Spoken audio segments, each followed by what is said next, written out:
Eita is a sad gooning addict who doesn't want a girlfriend because he doesn't believe in love.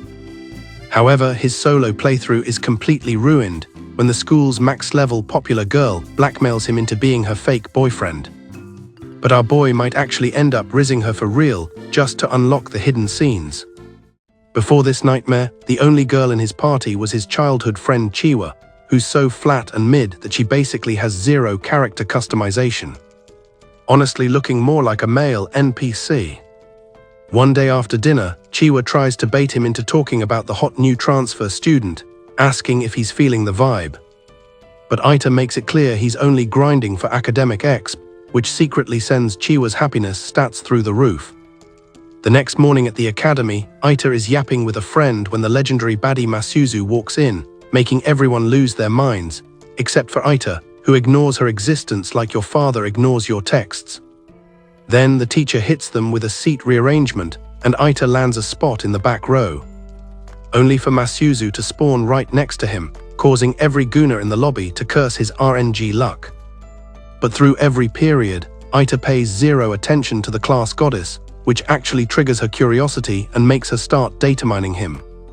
For the next few days, the local losers keep staring jealously because Eita is sitting next to a literal goddess, yet he'd rather stare at his books like a true scholar. The boys even beg him to try speedrunning his V-card, but Eita refuses because he's professionally anti-love. Suddenly, Souseg walks up to him out of nowhere and asks if they can walk home together. Which makes Eita freak out, because the only girls asking for his company usually come from a hub pop-up ad, so he demands to know her true quest goal. To his absolute shock, Souseg announces to the whole class that she's down bad for Eita and wants him to rearrange her internal organs. And once her pleas get a little too graphic for public chat, Eita realizes he has to cave before he gets banned. Moments later, they're walking home hand in hand, while the other students almost break their necks trying to watch the main character arc unfold. But the second they're out of render distance, Eita cuts the act and demands to know why she's spreading fake news. At this, Souseg flashes a sinister smile and decides to drop the real lore. She laments that in just 2 months, she's already had 58 confessions from losers who probably spend their nights watching anime recaps like this one. Eita asks why she doesn't just find a Giga Chad instead, but Souseg reveals that she also thinks love is a scam and wants zero part in the romance meta. Eita finally realizes she's just using him as a human, do not disturb, sign so other boys will leave her lobby. But he still refuses to be her shield. Suddenly, Souseg pulls out Eita's old cringe diary, and he starts panicking because that book is the only thing darker than his browser history. He tries to snatch the book, but she reveals she's already copied every page and threatens to accidentally leak his middle school Tunabu phase if he doesn't cooperate. Eita falls to his knees in defeat, and with his dignity held hostage, he agrees to be her fake duo partner. So they continue walking home together. But Eita knows his problems are just loading, because there's one girl in his life who is even more unhinged than this one. On the walk home, Chiwa catches the MC and Souseg holding hands like a legit couple and loses her mind, making Souseg wonder why this screaming mushroom is ruining the vibe. Chiwa introduces herself as Eita's ride or die and demands to know why he unlocked the girlfriend achievement without her permission. Before Eita can respond, Souseg asks why Chiwa even has admin rights over his life, and Chiwa explains she knows all his secret lore and embarrassing save files. Souseg just doubles down on the relationship claim and leaves Chiwa feeling betrayed and laggy.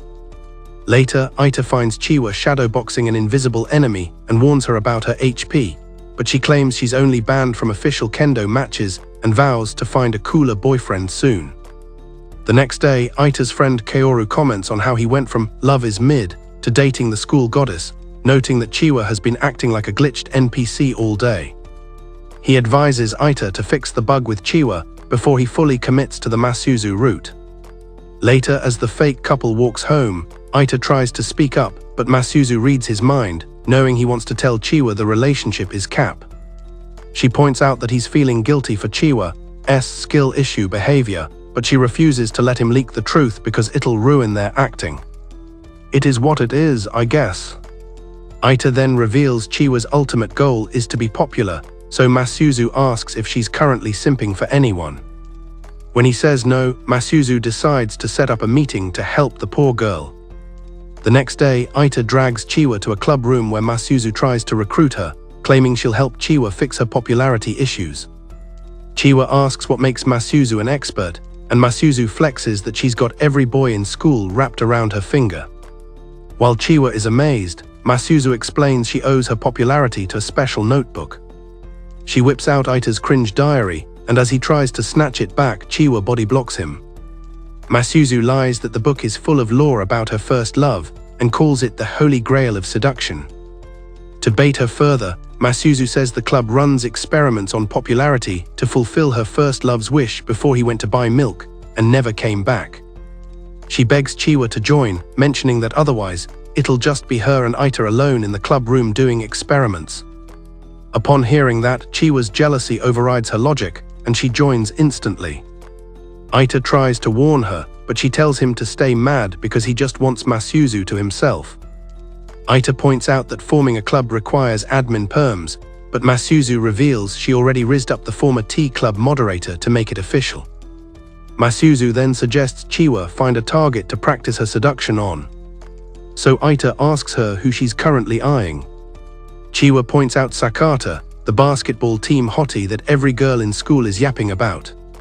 Masuzu initially calls it a bad strat, but switches up when she remembers Sakata's brother is in their class, making it easy to farm attention.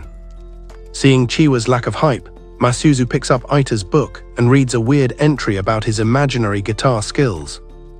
Eita is dying of cringe, but Masuzu claims that guys who play guitar only do it to farm popularity. Chiwa admits she can't play, but Masuzu just hands her a guitar case and tells her to carry it around and act like a pro.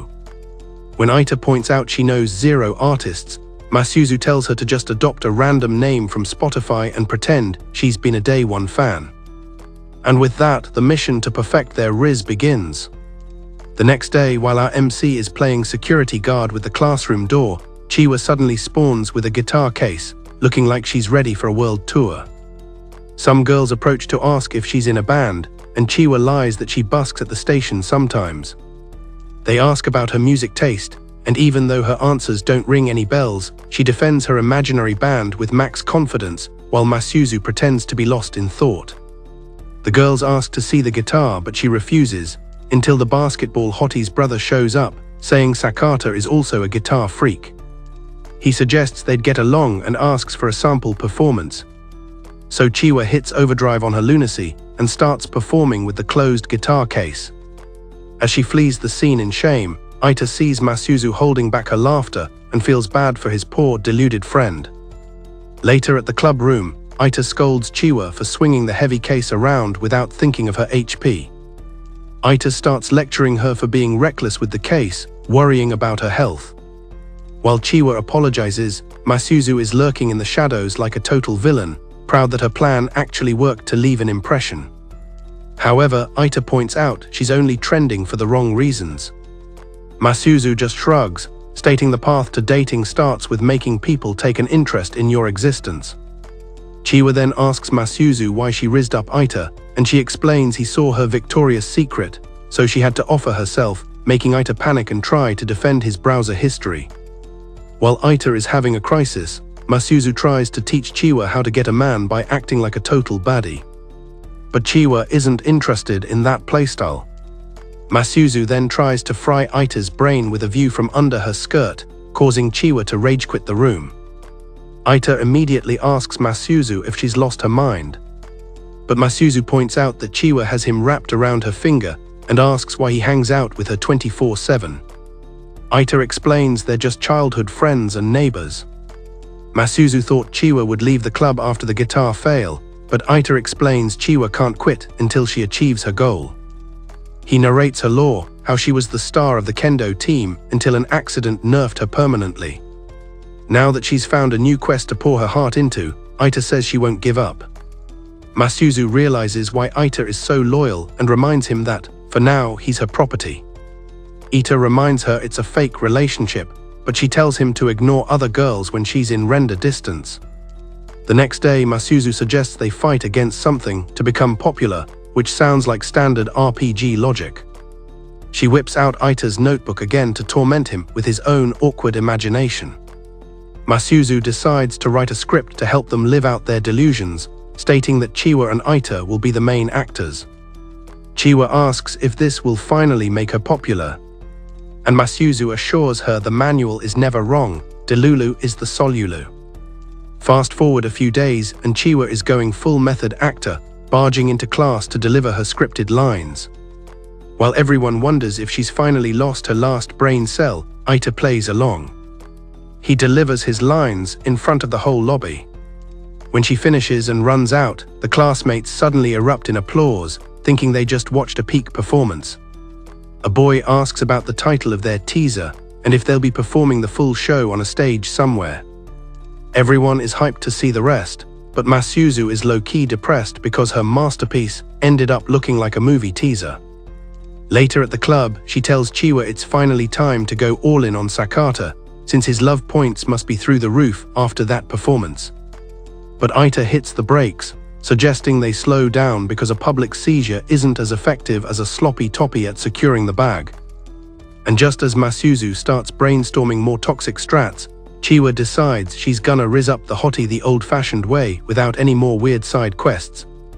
So after school, Eita checks if she's actually serious about this confession, and when she confirms she's locking it in, he wishes her luck and promises to throw a party if she doesn't get ghosted. So the next day, Chiwa drops a love letter in Sakata's locker and waits on the roof like a classic anime MC while Eita and Masuzu stream the whole thing from the bushes. And surprisingly, Sakata actually spawns in and tells her she's looking like a whole snack, dropping compliments on her guitar skills and acting before declaring she's exactly his type, even suggesting a movie date to move things along. Later on the walk home, Masuzu is flexing hard, claiming Chiwa's win is a massive W for the club and proving her seduction manual is basically a cheat code. Which makes Chiwa chime in that the notebook's lore is actually kind of peak, prompting Eita to ask why she's suddenly a fan. So Chiwa explains it's actually cool how the writer embraced his Delulu is the Solulu mindset without any fear of the cringe. But Masuzu warns her that the real boss fight starts on the day of the date, so she shouldn't get comfortable yet. And even though Chiwa says thanks, Masuzu's high perception stat notices she looks about as hyped as a dog at the vet, forcing Chiwa to equip a fake smile. So that evening, Eita calls her over for a feast filled with her favorite loot, claiming they're celebrating her successful RIZZ mission. But Chiwa still looks like she's lagging, asking what there is to celebrate, making Eita yap about how she's about to be the main character every girl envies and every guy wants a piece of. But the second he mentions other girls might start acting like haters, he catches the vibe in her eyes and completely freezes mid-sentence, leading Chiwa to ask if he's actually cool with her dating some random dude, which Eita logically points out was the whole point of her joining the club. But when he says her grinding finally paid off, Chiwa starts leaking from the eyes and declares she regrets ever being his childhood friend, prompting Eita to hit her with the ultimate "you're like a sister to me" nerf, but Chiwa snaps back that she's literally older than him. And when Eita tries to play the family card and wipe her tears, she slaps his hand away like a toxic ex and rage quits the house, leaving Eita to run a flashback of when Chiwa first came home from her surgeries and visited his lobby, where she revealed she could finally walk, but when Eita hyped up her return to the kendo meta, she dropped the patch notes that she could never fight again, since the docs warned her that any strenuous activity would basically break her character model, making Eita call the doctor a total quack, even though he was the top-rated healer in the city. After that lore drop, Chiwa asked about Eita's future, and he explained his parents cheated on each other and ghosted him, fading into the background like forgotten NPCs, revealing that while he has an aunt who might act as a support, he's not counting on it and plans to live that solo player life, since no other relative wanted to whitelist him into their party, which made Chiwa worry he was leaving the server, but Eita confirmed he's staying put, giving her a massive relief buff. So he offered to cook for her, but ended up serving a literal culinary natural disaster. And when Chiwa gave him a 0-star review, Eita coped hard, saying he could definitely give Gordon Ramsay a run for his money if he actually tried. Shortly after, Chiwa vowed to find a new hobby since kendo was no longer in her skill tree. Asking Eita about his own hobbies, but he admitted he's got 0 stats in that department, joking that he must have been AFK when the talents were being handed out. But then he adds that if he were high INT enough, he'd become a doctor just to fix her broken hip, which instantly activates Chiwa's waterworks, making him panic and ask why she's crying in 4K. So she blames him for the emotional damage, which leads Eita to announce on the spot that he's officially grinding for a medical degree just for her. Back to the present, Eita wakes up mouthing at Chiwa and realizes he's late for the train, only to run into Masuzu and lose his mind, asking if she's stream sniping Chiwa's date, but Masuzu claims she's just there as the club president to watch her member secure the bag with the basketball hottie, making Eita point out they should just let them meet, while he paths to the library to actually do something productive with his playthrough. But Masuzu just grabs his arm, ignoring his claims that he's not currently on fake boyfriend duty, reminding him that there are 0 off days and silence locking him by pressing his arm against her premium assets. And as they watch Chiwa wait for her date, Eita notes she's rocking a nice fit, which Masuzu reveals she handpicked herself, proving she's not a total villain. But after Chiwa waits for an eternity with 0 pings from Sakata, the absolute clown finally shows up with his squad just to roast her, since they had a bet she'd wait even if the server crashed. And while they're dealing massive emotional damage to Chiwa, Masuzu whispers that Sakata is a walking red flag who swaps girls as fast as a TikTok trend, leaving Eita to realize Masuzu totally saw this griefing coming from a mile away. So he tries to intervene, but she blocks him, claiming it's not their business if a low-level player gets rolled, even adding that this experience might finally make Chiwa as toxic and stone-hearted as they are, which pisses Eita off, asking if the whole club is just a meme to her. But Masuzu points out their whole bond is built on lies anyway, admitting she's basically chaos in human form. However, Eita sees through her villain arc and grabs her, stating that even though they're both toxic, they can't force others to suffer from the same brain rot. And when he turns to save his friend, Masuzu begs him not to leave her alone, but Eita tells her to just sit back and watch him carry the day, charging into the scene feeling like a raid boss, only to try a Superman punch that they effortlessly dodge, completely ruining his main character moment. So Sakata asks which mental hospital he escaped from, and Eita introduces himself as Chiwa's childhood friend. But then he starts acting out his superhero fantasies right in front of the NPCs, looking like a total schizo while everyone watches. Eventually, the bullies try to log off, but Eita charges back in and knocks Sakata down, demanding a formal apology, which gets him a massive kick from a teammate, though our boy refuses to back down or take the L. Even as Sakata stands on him like a footstool, Eita is still spamming the apologize command. But Sakata reminds him he's got 0 leverage, while his friends gather around to start a stomp the yard minigame on his ribs. But Eita goes full beast mode and bites Sakata's leg, getting back up because he refuses to look like a mid-tier wimp in front of Chiwa. So Sakata starts raining punches on him, while Chiwa is screaming that these bullies are literal creeps. And when one of the goons moves to silence her, a metal rod suddenly spawns at her feet, and she picks it up and one-taps the guy into the lobby. Then another guy tries to jump her, but she shows them both the wrong end of the rod with some master-tier kendo movements. And even Sakata tries to show them how it's done, only to get absolutely washed and folded.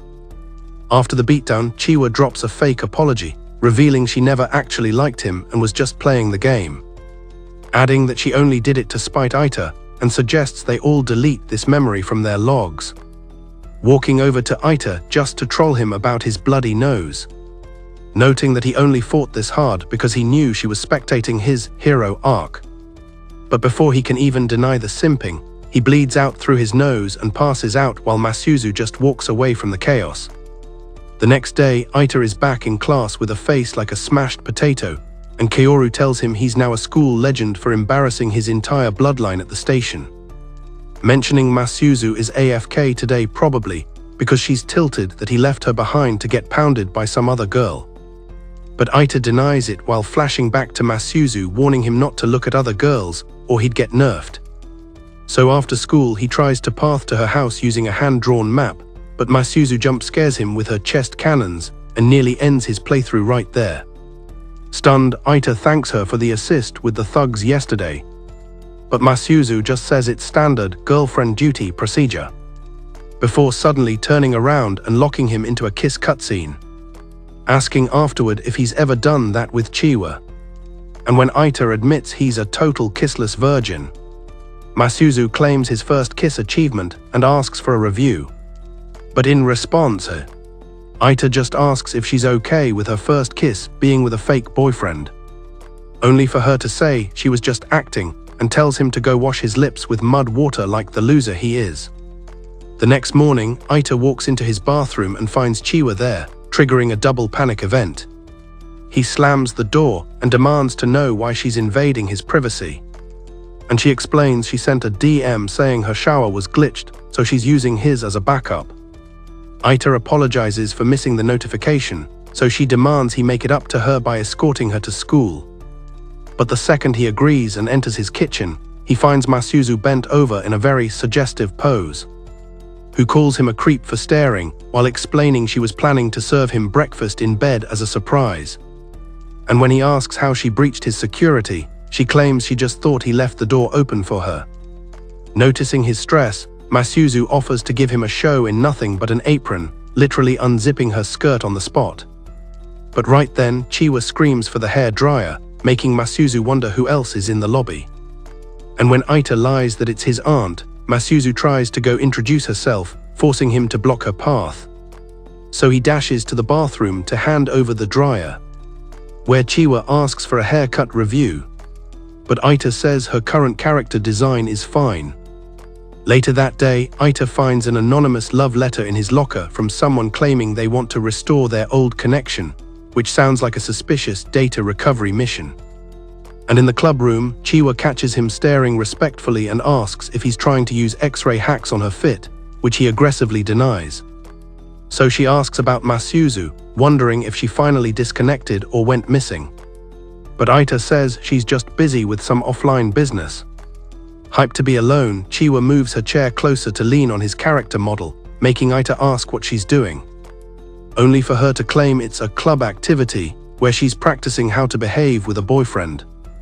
But the moment is obliterated when Masuzu spawns in and slams Chiwa's head straight into the table. This sends our MC flying out of his seat, screaming that she's officially lost it.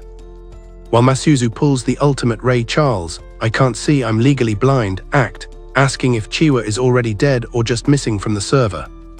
Chiwa instantly respawns from her seat and starts yapping at Masuzu, who counters by accusing her of trying to rizz up Eita with her mid-tier grapefruits. But Chiwa hides behind the "it's just a club activity" excuse to dodge the aggro. As the PvP argument heats up, Masuzu mentions some hall monitors who are haters of their club meta and suggests it's time to delete their influence, prompting Chiwa to suggest they recruit more members, which actually shocks Masuzu, who admits it's impressive to see Chiwa's single brain cell working for once.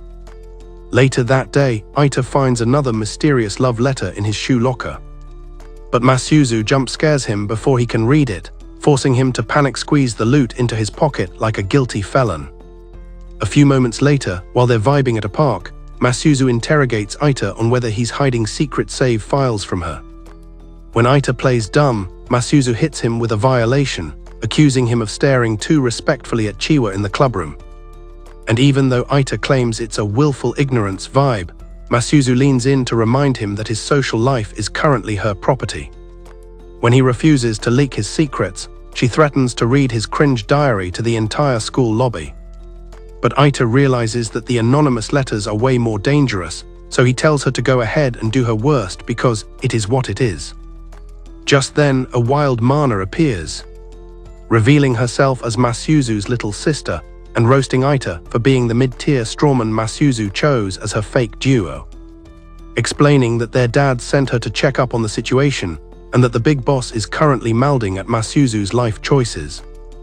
While Mana offers to act as a wingman with their dad, Eita notices Masuzu is actually shaking with fear for the first time, wondering what kind of trauma lore is hidden here. Until Mana demands Eita as a trade-off for the favor, instantly shocking the entire lobby by locking lips with him and claiming his first, Well, his second kiss. Once she's done with the assault, her driver pings her to leave, so she tells Masuzu to think about the deal while the timer runs out. As she dips, she officially drops her name tag, leaving Eita shook that he just got rizzed by his fake girlfriend's sister. And when he asks Masuzu why she's glitching, she shuts him down, stating that some dark secrets are better left unmined, which is a total mood. Later, during the swimming pool event, Eita asks why she's bench warming, and she claims she's not a fan of getting wet. So Eita tries to provide some entertainment, but she suddenly decides to jump into the deep end anyway. The whole class focuses their camera on her, and some random NPC literally drowns from the pure aesthetics, but as the crowd cheers, she starts treading water in one spot like a glitched character, leading everyone to wonder if this is an S-tier technique, right until Masuzu actually drowns for real. Eita rushes over to revive her, but spots the teacher already busy giving mouth-to-mouth to the first idiot who fainted. Realizing he has to step up as the lead support if he wants to save his fake waifu. So while the entire lobby watches in 4K, he locks lips with her and successfully reboots her system. Sometime later, Masuzu wakes up in the infirmary with Eita camping by her bed, berating her own skill issue for failing the swimming minigame.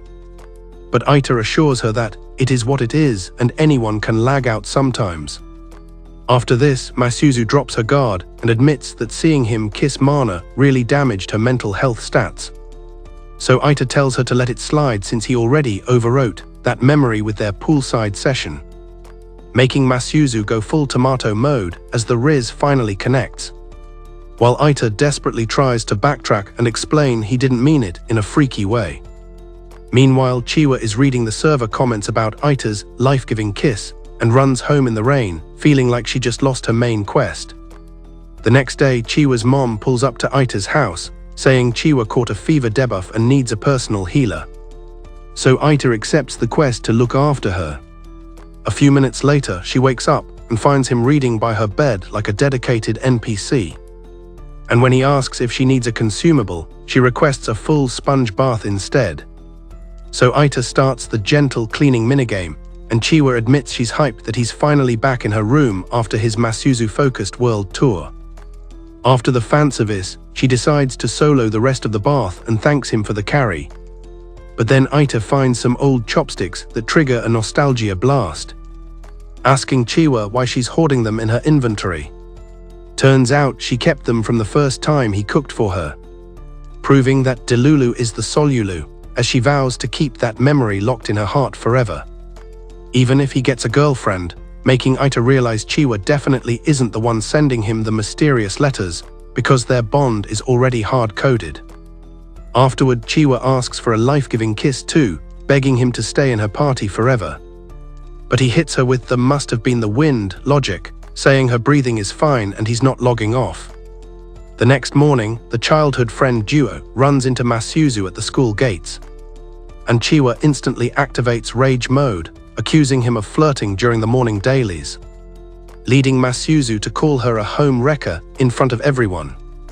As the PvP argument ensues, Eita checks his locker and finds another mysterious letter spawning in. He slams the locker shut so fast the girls think he's hiding forbidden loot, but he claims this is fine and moves on.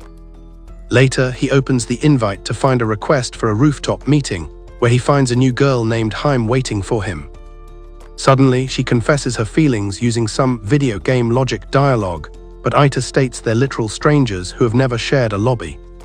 So Harem claims he's just suffering from memory loss regarding their past lives and drops her character bio.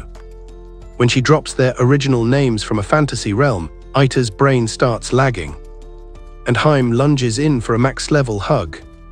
Eita breaks the grapple and asks how she knows his cringe fantasy names, and she reveals she was spectating at the train station when he got folded like a lawn chair.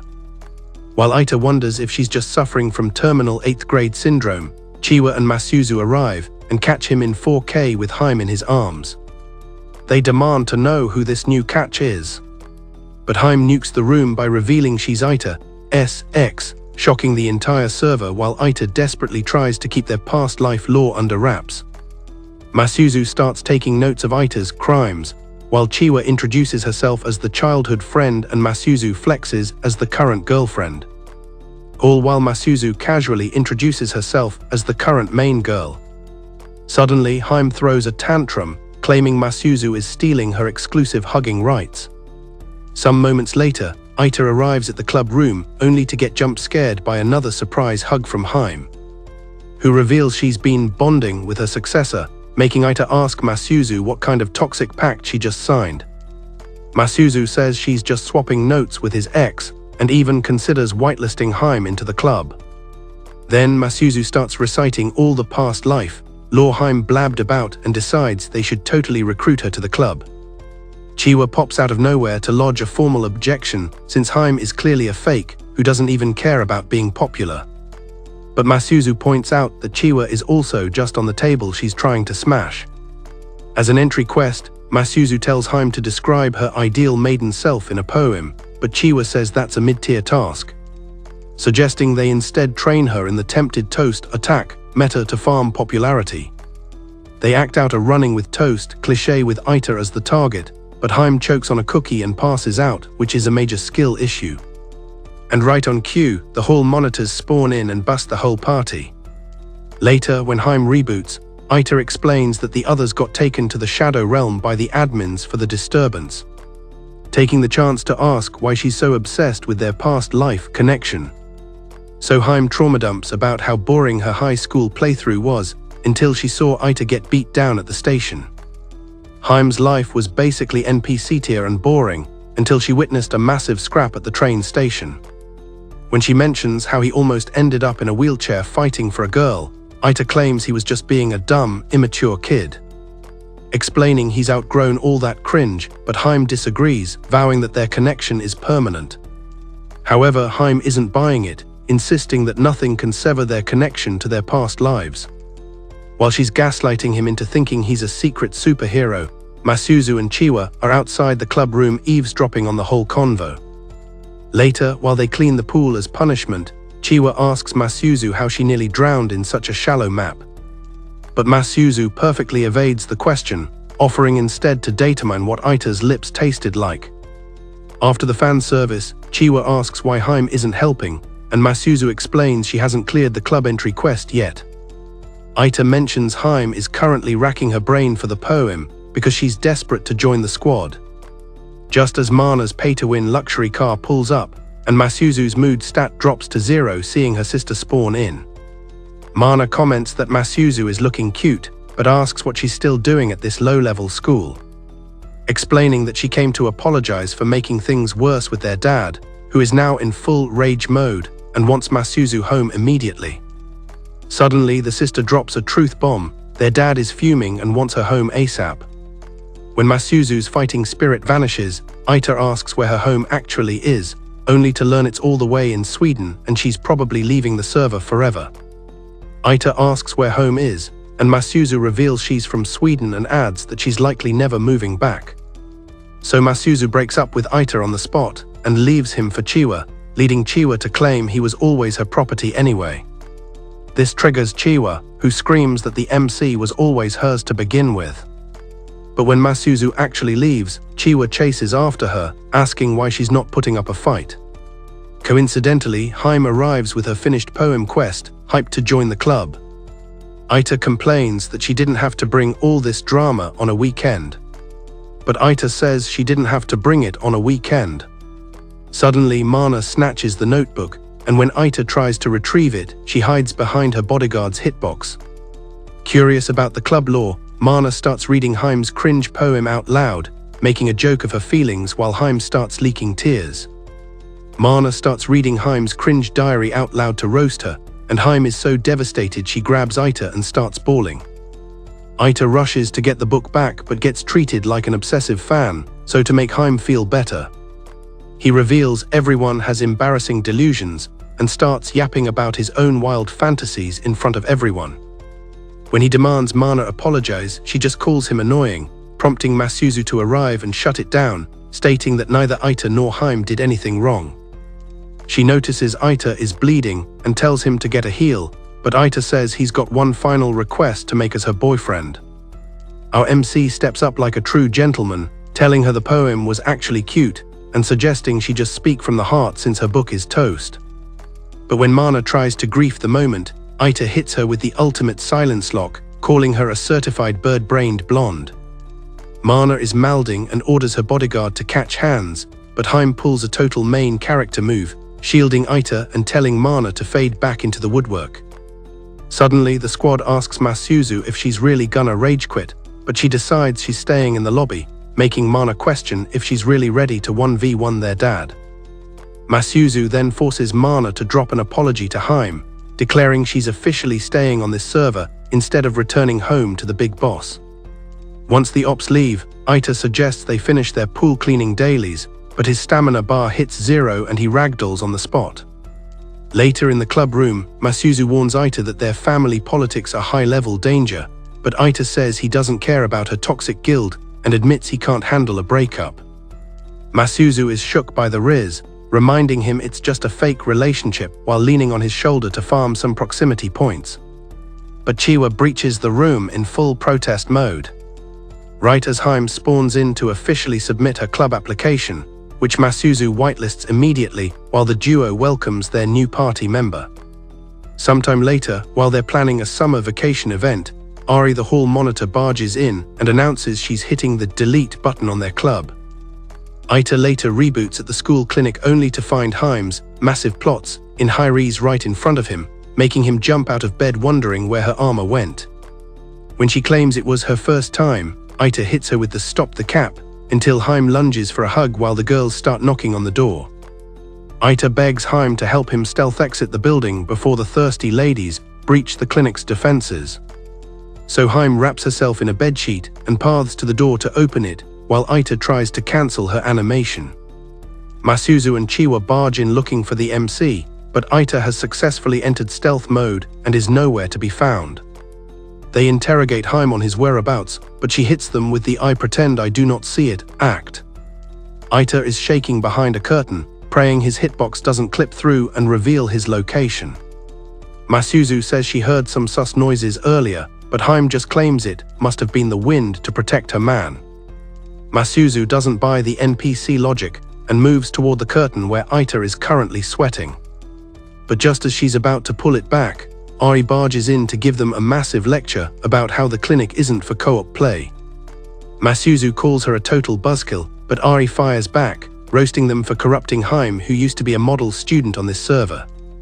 She drops the reminder that their club is perma-banned, which makes Chiwa start mouthing. Chiwa claims Ari is just salty because she looks like a museum exhibit and is destined for a forever alone playthrough. This critical hits Ari's ego, making her furiously announce that she actually has a boyfriend in her party. Chiwa asks Ari if she's actually got a man, and Ari starts flexing about her rich college boyfriend in Tokyo, who's basically a trust fund king. She claims even though it's long distance, their daily DMs are constant and wholesome. Masuzu asks for his IGN, and Ari reveals his name is Michelle. The girls take the L and head out, but Ari stops them to ask if they've seen Eita anywhere on the map. They lie and say he probably logged off early, asking why she's looking for the MC anyway. Ari gets all flustered and claims she doesn't need anything from him before rage quitting the room. Even though the club got shut down, Eita is high-key vibing with the lack of drama, hoping to just enjoy some quiet summer classes. But on day 1 of summer school, he runs into Ari, who's shocked to see him in her lobby. Eita reveals he's there for the grind, and Ari realizes they're stuck in the same class, which is a major glitch in her plan. She lets out a high-pitched scream of excitement, making the other students wonder if her system files are corrupted. She pretends to be tilted about the matchmaking, claiming she's leaving before she catches the club virus from him. Kaoru then spawns in and drops the law that he and Ari were actually classmates back in the elementary school expansion. Later, Eita and Chiwa are having dinner when she admits she regrets skipping summer classes since she won't get to co-op with Eita every day. Chiwa invites him to a fireworks event, but Eita hits her with the "I have to study" excuse to dodge the invite. Later that night, Masuzu sends a voicemail demanding a cafe meeting if he wants his diary back, threatening to make his cringe go viral. He arrives at the cafe out of breath, while Masuzu gives him a lecture on his poor latency and punctuality. When Eita says he had to speedrun there, Masuzu calls him useless, making him wonder why she's still holding his save files hostage. Masuzu says since they're 1v1 right now, she's free to be as toxic as possible for the memes. She accuses him of rubbing cheeks with Ari at summer school, which is a wild accusation. While he wonders how she's stream sniping his life, she tells him to go find some dirty laundry on the hall monitor. She wants the tea so she can keep the home monitors on a short leash and get their club whitelisted again. She reveals her investigation shows that nobody actually knows if Ai's boyfriend is real or just a delulu, is the Solulu situation. Masuzu is betting Ari just spawned an imaginary boyfriend to save her reputation. So she tasks Eita with finding the evidence to prove it's all cap. The next day, Kaoru tells Eita that every boy in school is currently simping for Ari. Eita remembers how ticked off she always is and assumes she really does have a boyfriend to deal with. Kaoru starts acting like a hype man for Ari, asking if he thinks she's cute, but Eita misses the cue and asks Kaoru if he is the one crushing on her, which pisses him off. Kaoru says Ari already has someone she likes and runs off to drag her over to their table. He tries to get her to greet Eita, but her AI starts glitching and she acts weird. Kaoru reveals they've known each other since the childhood expansion, before she moved away and recently returned to the server. Eita asks why she's glaring at him, but she hits him with the "I have no reason to" NPC response. Kaoru whispers that he'll stop helping her if she doesn't behave, so she drops a forced apology. He then tells her to hand over her gift, which is a plate of bussin food for Eita to enjoy. After checking for poison traps, Eita takes a bite and admits it's actually peak cooking. Ari is so mind-blown by the compliment she screams and sprints out of the cafeteria. Eita wonders if her screws are loose, but Kaoru keeps trying to wingman for her, even after Eita reminds him she already has a boyfriend named Michelle. Later, the trio goes out for a diner hang, where Eita points out that Ari is obsessed with rules since she wears her uniform 24/7. Later at a diner, Eita points out that Ari is a total stickler for rules since she wears her uniform everywhere. But Kaoru interrupts the vibes and tells Ari it's time to spill the beans. Just as she's about to admit her boyfriend, Michelle, is a total myth, Chiwa spawns out of nowhere. Eita asks if she's stalking them, but she claims she was just on her way to a steakhouse with her parents and stopped to say hi. Chiwa starts interrogating her, but Eita defends Ari, saying there's no way she'd lie about having a man.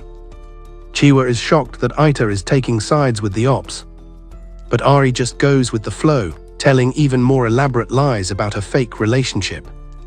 Ari decides to lean into the lie, making up even more lore about Michelle to save face. Just then, Harem arrives wanting more details on this mystery man. Ari's lying game is so elite that she gets dubbed the love master of the group. Days later, Masuzu asks for a progress report on the investigation. Eita reports that Ari definitely has a man since she keeps yapping about their dates and their whole romance arc. Masuzu thinks it's all cap, but Eita points out she just has massive trust issues. Masuzu admits that after living as a fake for so long, her ability to trust anyone has been nerfed to 0. But Eita disagrees, saying she wouldn't be in a guild with Chiwa and Harem if she really didn't trust people. The MC tells her she needs to start trusting herself more, and Masuzu rewards his pep talk with a kiss. Eita is buffering hard, but she just says it's a prize for finally using his brain for once. Eita is still feeling that kiss debuff on his chin days later, while trying to continue the investigation. Suddenly, Kaoru and Ari pull up, asking him to get drinks with the squad. Kaoru suggests a new spot, saying Ari would follow Eita anywhere. After a quick Tsundia freakout, Ari makes it clear she's only doing him a favor by gracing him with her presence. Later, Chiwa asks if he's spying for Masuzu, but he claims he's just trying to stop the club from being permabanned. He notices Chiwa has gone silent, fixated on a love charm magazine, trying to learn the meta for making a guy fall in love. Eita calls it a waste of time, but Chiwa is convinced it works, deciding to start the quest by avoiding her favorite food for 5 days. A few moments later, the MC serves dinner and the girls are hyped. The next day, Eita catches Ari stalking him, only to find her and Kaoru waiting for a greeting. Ari pretends she's never seen him before to keep her sworn enemy, lore, intact. Kaoru shows them a fireworks event flyer, and Ari drops a hint about wanting to watch from a secret high ground spot. She asks if he's going with the other wafers, but Eita says he turned them both down. Ari gets so excited, she basically glitched Eita out of his chair. Ari asks who he is going with while checking her reflection, hoping she's the one. But Eita says he's staying home to grind study exp, leaving her completely stunned. While she tries to convince him to go, Eita asks if she's going with her boyfriend. Surprised, Ari mentions that while she and Michelle have plans, she's magically free for this specific event. Just then, Kaoru drops 3 tickets for a movie date the next day, and the squad is locked in. Afterward, Eita hangs out with the club, where Masuzu states the movie is his prime chance to datamine some dirty laundry on Ari. When the others ask for the strat, Masuzu explains he needs to RIZZ Ari up until she falls for him so they can cancel her for cheating on her boyfriend. Eita asks what the move is if she's actually single. And Masuzu reveals they can just treat her like a puppet once she's caught in the love debuff. Eita claims making Ari fall for him is a literal impossible mission, but Masuzu just hits him with the "me letting it slide" look of disappointment. She then whips out his cringe journal and starts reading, making him freak out like he's being exorcised by a high-level priest. This triggers a flashback to the heartbreak event that originally nerfed his soul and turned him into a professional journal ranter. Suddenly, Masuzu announces that Chiwa will be stream sniping the date, while Harem's job is to take damning 4K pictures of Ari and Eita getting cozy. However, Harem says she can't betray her love master like a toxic teammate. The next day, Eita meets up with Kaoru and Ari, who immediately start mouthing about his high latency and lateness. Suddenly, Chiwa spawns in and tries to send Eita to the Lord with a metal rod. Luckily, Eita uses his dodge roll skills, while Kaoru asks Chiwa why she's invading their lobby. Chiwa pulls the willful ignorance vibe, pretending she didn't see them and claiming she just wants to watch the movie too. Meanwhile, Masuzu is in Chiwa's ear through the comms, telling her to act like a normal NPC while spectating the date from nearby.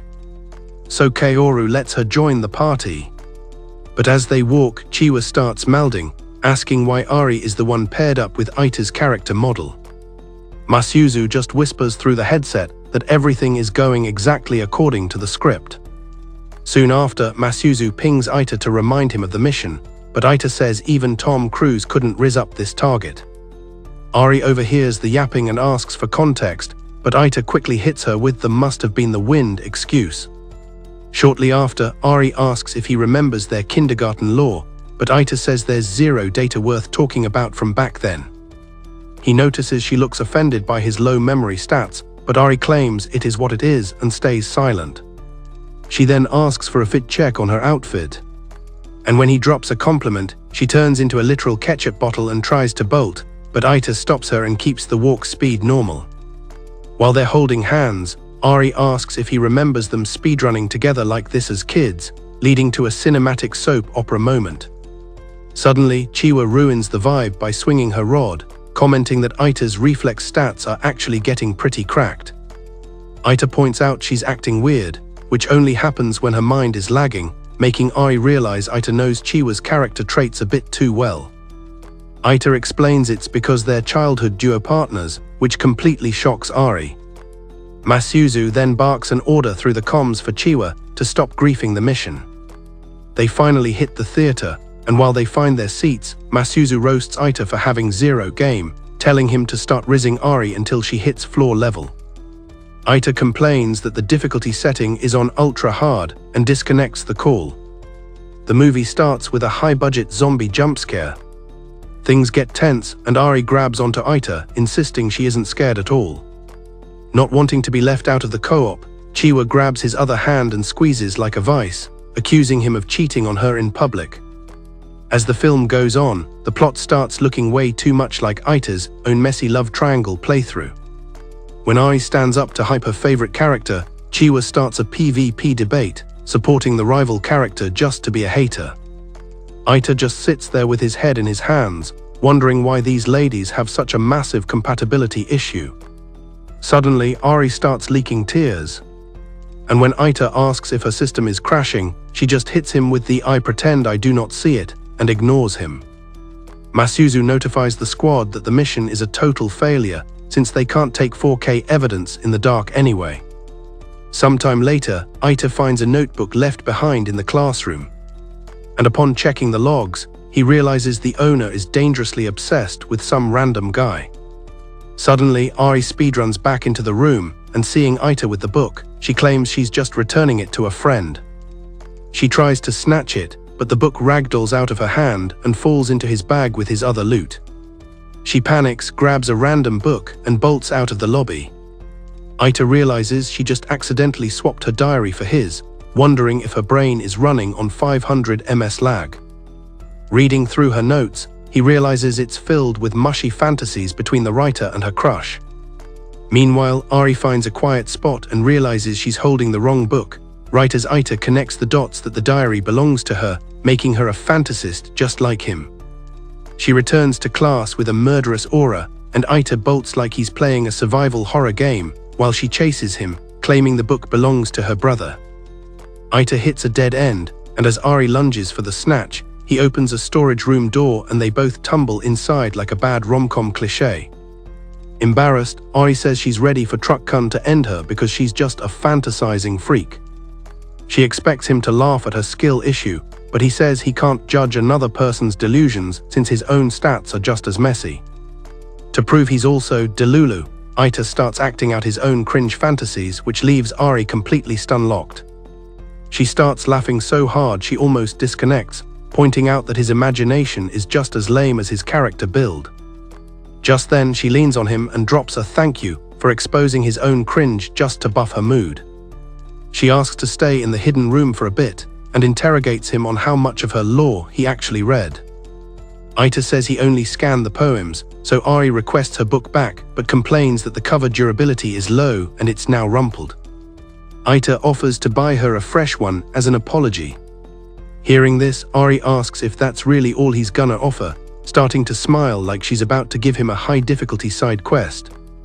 After school, Chiwa mentions the upcoming fireworks festival and asks Eita to take a break from the academic grind to go with her and Harem.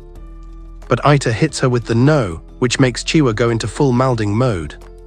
The next day, as Eita preps to head out, he just prays he survives this social event without his HP hitting 0. He meets Ari, who's rocking a peak-tier yukata, and she immediately roasts his hat for not suiting his character design. Suddenly, Ari starts pathing in the wrong direction, making Eita ask what her destination is. Ari just hits him with the "I thought you'd know where we're going" logic. After walking for a while, Ari admits she hasn't visited this area in years since she stopped playing on this map as she leveled up. As she gives him a tour, Eita's memory files start to render the environment as familiar. He finds a small hidden path and correctly guesses that it leads to a cedar tree. He asks how she knows the map so well, but the fireworks start popping, signaling the main event has begun. Suddenly, Eita grabs her hand and pulls her down the path toward the tree for that 10-10 view. As they watch the skybox light up, Ari reveals that Eita was the original player who discovered this spot and shared the coordinates with her back in their childhood playthrough. Eita is shocked as his childhood memories finally finish downloading, realizing they were day one besties. Ari explains she told Kaoru about their shared lore, and Kaoru reluctantly agreed to help them reconnect their party. She admits her toxic attitude made the quest difficult, and points out she's also gatekeeping one of Kaoru's own secrets. Ari explains her family moved off server when she was a kid, and she recognized him the second she re-enrolled, but at that point, Masuzu had already snatched her childhood friend. After noting Eita's harem collection is getting out of hand, she pulls out a wrinkled piece of legendary loot and hands it over. Eita finds an old marriage certificate they filled out as kids, and Ari reminds him that he once promised to make it official. Eita tries to deny it, but his memory banks confirm the truth as she leans dangerously close to his personal space. She demands he stamp the paper, but Eita points out she already has a boyfriend in her party. At this, Ari confesses the whole boyfriend story was just a delulu lie she spawned to save herself from the embarrassment of the truth. Eita can't believe she sold him fake news for so long, demanding she reveal the truth to Masuzu, but Ari says she'd rather jump into a volcano biome than face that shame. She offers to dump her imaginary man if Eita agrees to marry her character for real. However, Eita refuses to let the lies slide, calling her a lovesick idiot and speedrunning away from the scene. Seconds later, he runs right into Chiwa and Harem, who are returning from the festival, and Chiwa notices his cap and thinks he's acting suspicious, asking if Masuzu is hiding in stealth nearby. Eita just says he was out to touch grass and get some fresh air. Meanwhile, Ari is hiding in a bush like a stealth main, watching as the other wafers pull Eita away. The next day, Eita meets Masuzu in the clubroom, who is rocking a premium yukata skin. She accuses him of ghosting her to spend time with Ari, and Eita's defense systems fail as he tries to deny it. He asks how she's stream sniping his life, and she reveals he got caught at the school gates by her high perception. Masuzu demands he kiss her for every minute he spent with Ari as a penalty for the cheating behavior. Eita admits he was with Ari for 30 minutes, so Masuzu generously reduces the nerf to a 3-second kiss. Eita gives her a quick peck on the chin, and she finally decides he's forgiven for now. Shortly after, Ari breaches the club room doors. She announces she's officially cancelled the order to delete the club and is joining the squad as their new coach. Chiwa lodges a formal protest, but Masuzu hit the accept button, claiming they have zero other options.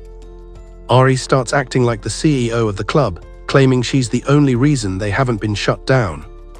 Chiwa accuses her of causing the drama in the first place, and things start getting heated between the two. Harem tries to act as a peacemaker while Masuzu trolls them, saying Ari is the perfect coach since she has a rich and handsome boyfriend. Masuzu fuels the fire by saying Ari would be a top-tier coach since she's got that rich boyfriend in Tokyo. When Chiwa suggests she demonstrate how to ask a guy out, Ari slams the table, claiming the true meta is making the guy ask you out instead. Masuzu tells her to prove it, using Eita as the target practice. Eita tries to roleplay asking her out, but she keeps hitting him with the rejected status until he gives up. But Ari tells him if he rage quits now, his chance at a romance ending is officially over. Eita complains about her 100% block rate, so Ari tells him she's not just gonna fall into his lap like a common mob. Suddenly, Bro grabs Ari and begs her to fall in love with him. But Ari isn't having it and tells him you can't force those vibes. So Eita pulls her closer and whispers some absolute RIZZ Lord nonsense in her ear, making her blush in 4K. And while the squad watches for the beat drop, Ari suddenly flips the script and agrees to go out with him for real. Except their performance is so mid that the audience's hype bar stays firmly at 0. Prompting Ari to yeet Eita away, declaring she's done faking the seduced status effect. And when Masuzu pushes for law on why it failed, Ari denies everything, calling him a small fry NPC who couldn't rizz up a cat. But then Masuzu demands a round 2, and the second Eita grabs her, Ari goes full Delulu is the Solulu, hugging him and screaming her love to the whole lobby. Which triggers Chiwa's rage mode, as she separates them to ask why this girl is all over her property. Leading Ari to ask who gave her admin rights, only for Chiwa to flex her childhood friend legendary title. But then Ari drops the ultimate, must have been the wind, reveal, stating she was Eita's childhood friend first back in the elementary school expansion. Leaving Chiwa completely stun-locked, demanding to know why Eita kept his secret save files hidden. Making Eita admit his memory files were corrupted until just now, and while Chiwa tries to process the lag. Masuzu puts the "this is fine" dog in the fire energy aside, reminding them they're an official guild now since Ari officially joined the squad. So she suggests they start planning their summer beach event, which leads to a massive debate on the destination. And when Harem admits she's never even seen the ocean biome, they lock in the beach trip, but Ari points out they need to farm some new swimsuit gear first, causing Chiwa to head to the restroom to try and fix her willful ignorance smile before it completely breaks, only to run straight into Eita on her way out, who grabs her and drops the S-tier line that it doesn't matter who joined his lobby first, making Chiwa ask how he's so wise, and he reminds her he's been playing co-op with her for 90% of his life, which lights up her mood stats instantly, making her jump on him like a hyperactive puppy. demanding he accompany her on a swimsuit shopping quest the next day. So later, Eita asks Masuzu for permission to go, and she gives him the green light so fast it feels like a trap, leaving Eita to wonder why there's zero drama, overthinking the situation like it's a high-level boss fight. Until she asks for the coordinates, and when he tells her, Masuzu warns him that place is basically a spawn point for lovesick idiots. So a few days later, Chiwa meets him at the station, and when Eita asks why they didn't just walk from their neighboring houses, she says it adds to the date vibe and hitches a ride on his arm. Suddenly, Masuzu speedruns onto the scene, apologizing for her latency and claiming her right as the official girlfriend to gate-crash the date, which pisses Chiwa off, but Masuzu just hits her with the "I pretend I do not see it," acting like Chiwa is too small for her FOV. And just as they prep to exchange hands, Eita reminds them they're currently in a public lobby. So they finally start shopping, and the girls begin a competitive speedrun for Eita's attention, until he's had enough and tells them to quit griefing the other customers' experience, suggesting they use a rock-paper-scissors RNG check to decide who gets the first fit check. But it turns into a bloodbath when Masuzu smacks Chiwa, and they start using hangers as melee weapons in a full-on PvP brawl. So Eita just tells them to both enter the changing rooms and swap their skins already. But the second they're in, Harem pulls Eita into a private booth and deploys her airbags straight onto his hitbox, demanding he hold her close to inspect the material, but Eita uses his escape skills, pushing back because he can't see the gear if they're clipping into each other.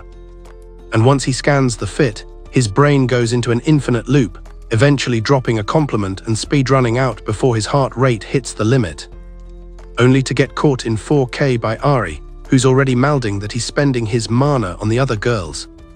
So he offers to help her with her loadout too, and she aggressively drags him away to her own changing room, leaving Chiwa and Masuzu to step out and realize the MC has completely vanished from the map, until Ari suddenly renders in a literal wedding dress, asking for a review on her endgame gear, which shocks Eita so hard he asks why she's prepping for a marriage quest instead of a beach episode, making her yap about meeting his parents. Just as the other waifus arrive, and Masuzu roasts Eita for being a failed boyfriend failure. But then they all see the wedding dress, and their collective processors just freeze in shock, forcing them to sit down for drinks where Eita lays out the strat. He'll spend exactly 20 minutes of support time on each girl's shopping quest. But Chiwa drops the skill issue bomb, reminding everyone that Ari has a boyfriend, so Masuzu trolls her by telling her to send the swimsuit pics to Michelle, making Ari force a "this is fine" smile while her soul is dying inside. And while Eita is busy carrying the others, Ari stands in the corner looking like a bored NPC, which Eita actually notices, roasting her for being trapped in her own imaginary boyfriend lore. But as she realizes her mistake, he hands her a pamphlet with a swimsuit circled, basically telling her this is the peak fit for her, making her jump into a hug, only for the other girls to spawn in and threaten to report her to her fake man. On the way back, they run into a new character named Seiko, who introduces herself as Eita's aunt and asks which one of these girls is the final boss girlfriend. Masuzu tries to claim the title, but Seiko just laughs, stating she wasn't talking about a low-effort fake relationship, asking Eita straight up which of the waifus he's actually simping for. So Eita activates his willful ignorance mode, pretending he's for real with Masuzu because they do things together. But Seiko calls them out for having work buddy energy, and right before she drops a major plot point, her stamina bar hits 0 from hunger and she collapses into Eita's arms, leading to a scene where Seiko obliterates a dinner Eita cooked while the waifu squad spectates, instantly entering AFK sleep mode on the table as Eita explains her video game logic of sleeping best at a desk. And as the ladies suggest a server change to avoid waking her, Eita says her reboot timer is only a few minutes, suddenly catching Ari looking sus and pointing out that her marriage stamp loot isn't even in the room. So Masuzu tries to pivot the conversation back to their official guild meeting at the house. But Chiwa won't let it slide, asking what Seiko meant about the fake relationship lore, forcing Masuzu to crank her acting stats to max, pretending her feelings are hurt by the false accusations. So Eita changes the topic to the pay-to-win problem of funding their beach trip. And when Harem suggests a part-time job grind, Eita reminds them they need admin perms from the school for that, complaining that the gold per hour rate for part-time work is literal trash, leading Masuzu to suggest selling one of Eita's family jewels for a quick profit, until Seiko suddenly reboots and tells them money isn't a problem anymore, explaining they can get a free beach pass if they enter a contest for a new game being developed at her company. And when Harem asks for her job description, Seiko reveals she crafts worlds full of cute girls and Giga Chad dudes, prompting Ari to ask if it's not safe for work content, but Seiko claims she only works on the all-ages servers. Dropping the contest rules, only girls who are legitimately in love can join the party, stating they're all whitelisted since they're obviously down bad for Eita, which makes the whole room erupt. Until Masuzu steps up, mouthing that she was almost left out despite being the official partner, making Seiko flex her truth-seeking stats, claiming she can easily spot a fake relationship since her job is literally making fake things look real. So she challenges Masuzu to a love test using a high-tier app on her phone, which Masuzu and the others all agree to participate in to see who's truly cracked at love. So Seiko starts firing off questions and recording their responses for the data mining process. And the results reveal that Ari is the MVP of the contest, which makes her freak out and claim the app is glitching. But while she rants, she accidentally leaks that she actually loves Eita for real, before rage quitting the room out of pure embarrassment, leaving Seiko to reveal Chiwa took the silver medal and Harem landed in third. And as Masuzu realizes she's at the bottom of the leaderboard, Seiko tells her her answers were too scripted for a real relationship, making Masuzu ask if she's just allergic to love, but Seiko just tells her to enter the main event and promises to legitimize her if she can actually win. And as the whole squad demands to join, Seiko announces the winner basically gets the marriage certificate reward with Eita. Sometime later, Eita is cooking a meal for Seiko when she spawns in to hype up his domestic stats, wondering how his low-tier parents spawned such a wholesome MC, before asking Eita if he wants his life to be a harem route or a literal battlefield. And when Eita rejects both, she advises him to start leveling up his combat skills because his current collection of girls is about to go nuclear. But Eita insists he isn't building a harem, trying to stick to the Masuzu-only script, until Seiko hits him with a reality check, reminding him that Masuzu has never actually dropped her mask or told him her real feelings, asking what he even likes about her, which makes Eita realize he's basically just simping for her high RIZZ character model. While she asks what he likes about her, Eita realizes he's basically just a simp for her looks. He gets a text from Masuzu for a date and bails instantly to avoid landing in a hospital bed, arriving to find Masuzu enjoying a solo drink in the dark, asking if that's her entire dinner, only for her to blame lovesick idiots for her lack of appetite since they make eating feel like a group quest. Eita warns her that a liquid-only dinner is an unhealthy build, making Masuzu wonder why all these waifus are interested in such a boring MC, before asking for Eita's take on Seiko, who he describes as a player who views the entire world as a game mechanic. And Masuzu sighs, thinking her deception skills are getting nerfed if a game dev can read her fake relationship like a script, admitting she's always been cracked at fooling adults by acting like a model student and was genuinely surprised when her act didn't work on Seiko. But she tells Eita he has zero reasons to worry if they get exposed, making Eita realize his own acting stats were trash, saying he'd be happy to hit the breakup button the second she hands over his notebook loot.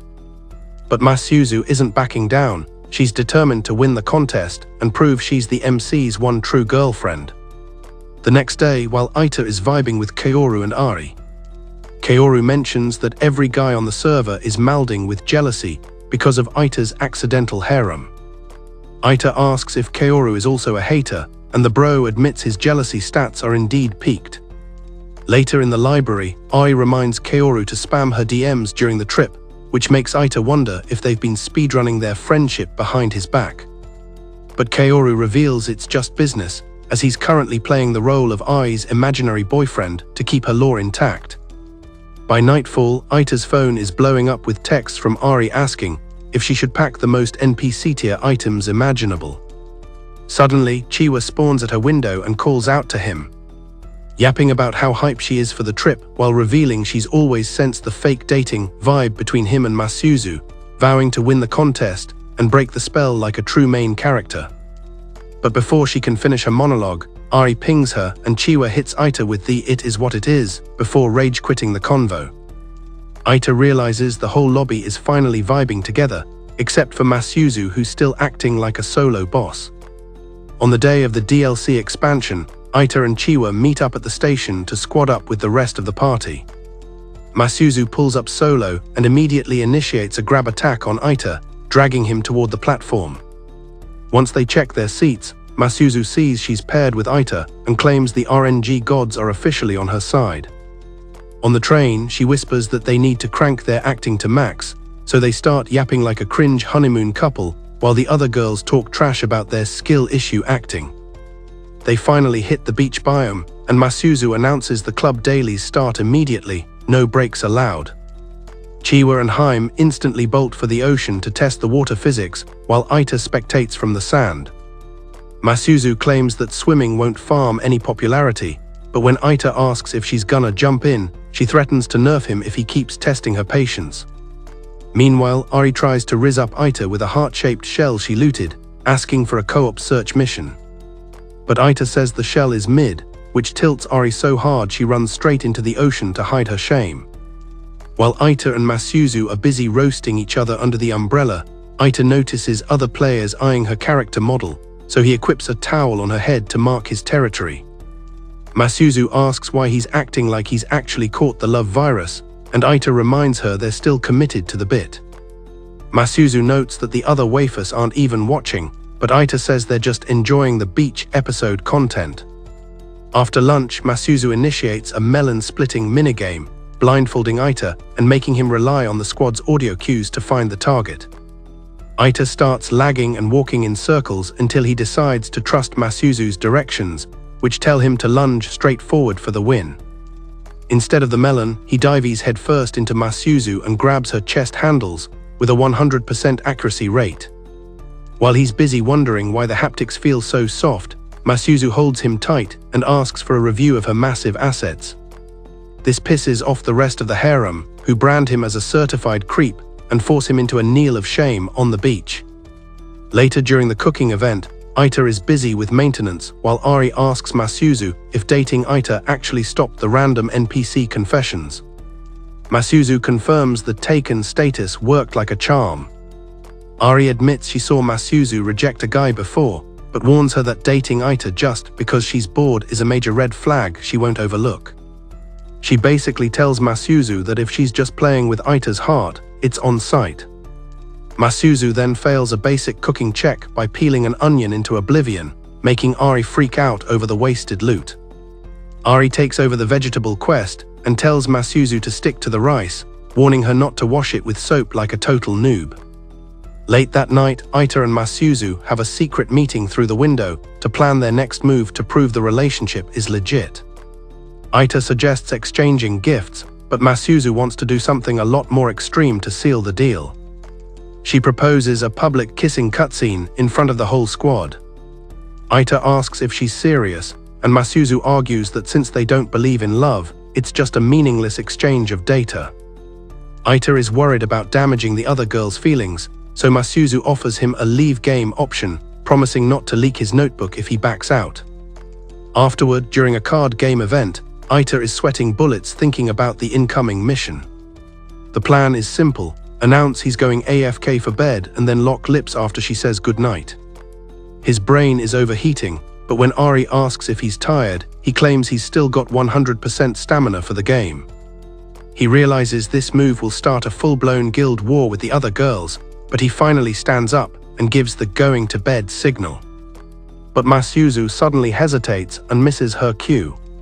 Chiwa interrupts the tension, suggesting the whole lobby should just call it a night. She then pulls some legendary loot out of her bag and hands gifts to both Eita and Masuzu. It's matching cell phone straps, a rare keepsake for the party. Chiwa drops the credits. Harem did the design, Ari found the merchant, and Chiwa provided the original idea. Eita asks why he was left out of the group chat, and Chiwa reminds him he's got a basket mouth and would have leaked the surprise. Masuzu is actually touched by the wholesome gesture and promises to treasure the item. Later that night, Eita apologizes for fumbling the kiss, but Masuzu admits she would have actually hated him if he'd gone through with it. She feels like a total villain because the girls were so kind to her despite being rivals for the MC's attention. Because of the guilt, she says she can't win the contest tomorrow and suggests a draw. But she decides she has to participate anyway and accept the server's judgment. She pulls out a scrap of paper, Eita's old promise to become a doctor just to fix Chiwa's hip. She finally understands the main character, weight of the bond she tried to steal from Chiwa. She thanks Eita and tells him the fake relationship contract ends once they return from the trip. The next morning, the squad is yapping over breakfast while Masuzu remains in AFK mode in her room.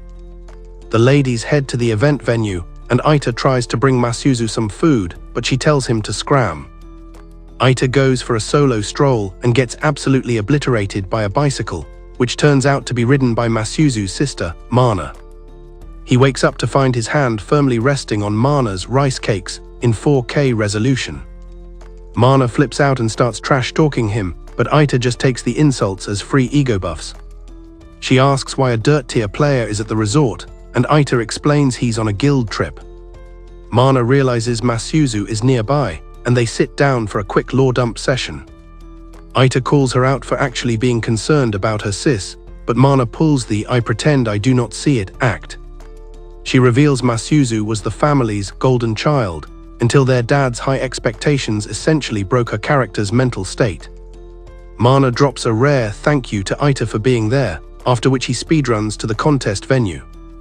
The main event starts with the host calling Chiwa to the stage for her introduction. She finally steps up to the mic, introduces herself and starts listing her hobbies to the crowd. The host asks her to describe how down bad she is for her love interest. When she hesitates, the host asks if the lucky guy is in the lobby, and Chiwa confirms he's right there. She describes him as a study-maxed nerd who's way too serious about his grades.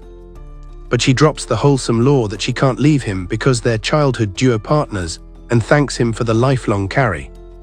She declares her love out loud, the crowd goes wild with the W spam and Eita applauds from the nosebleeds.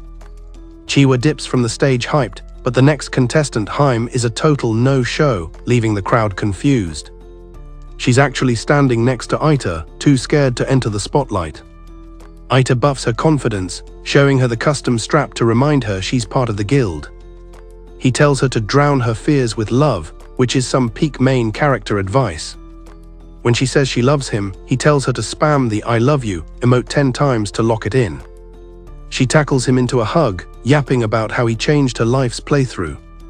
She admits she's fine being the Plan B girlfriend if the main slot is taken, which is high-level Delulu.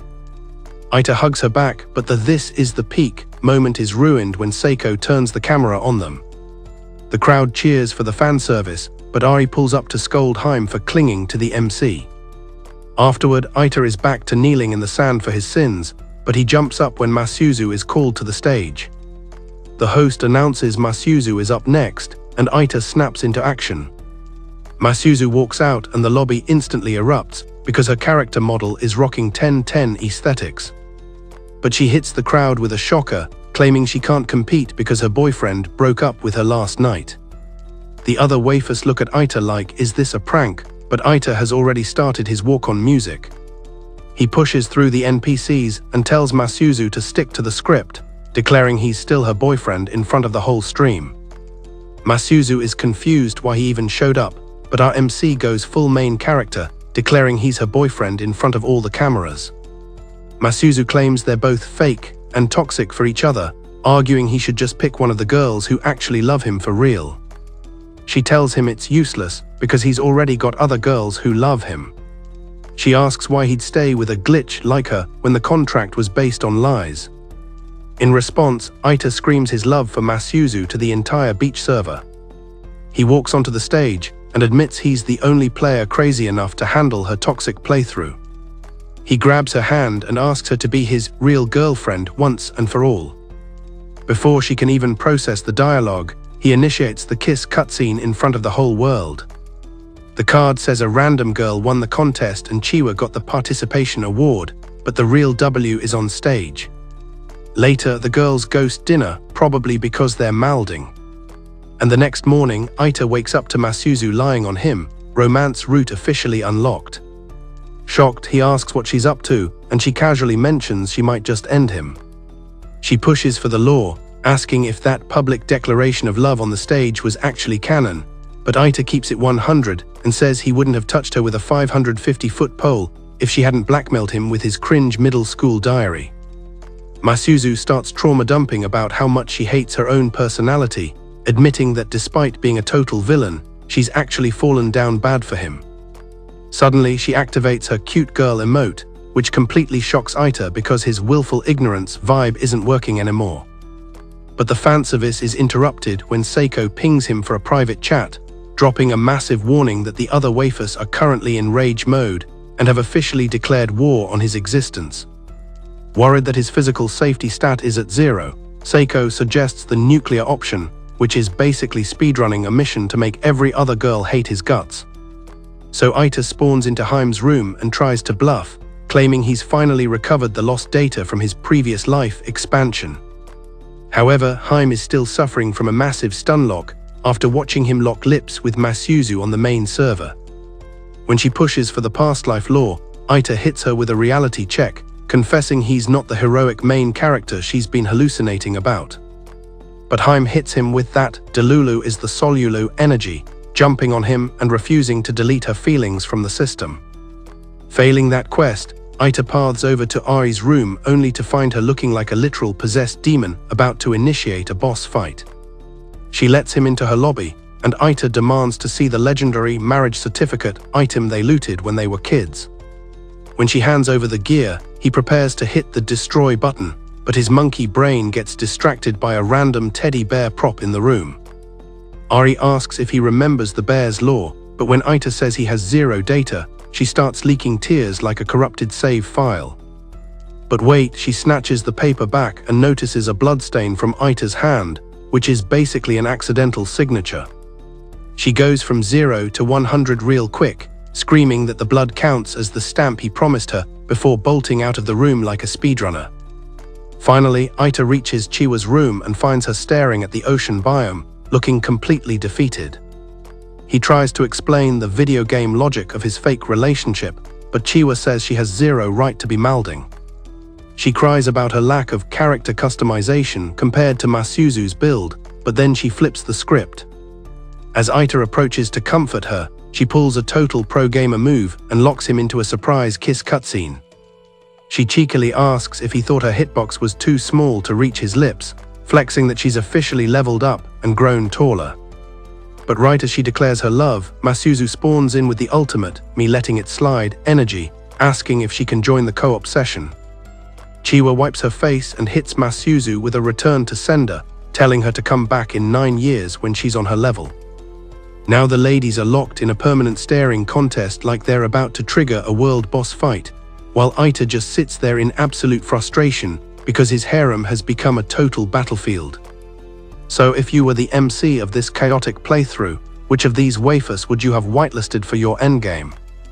Drop your tier list in the comments below, and if you want more peak recaps like this, smash that like button and subscribe to join the guild.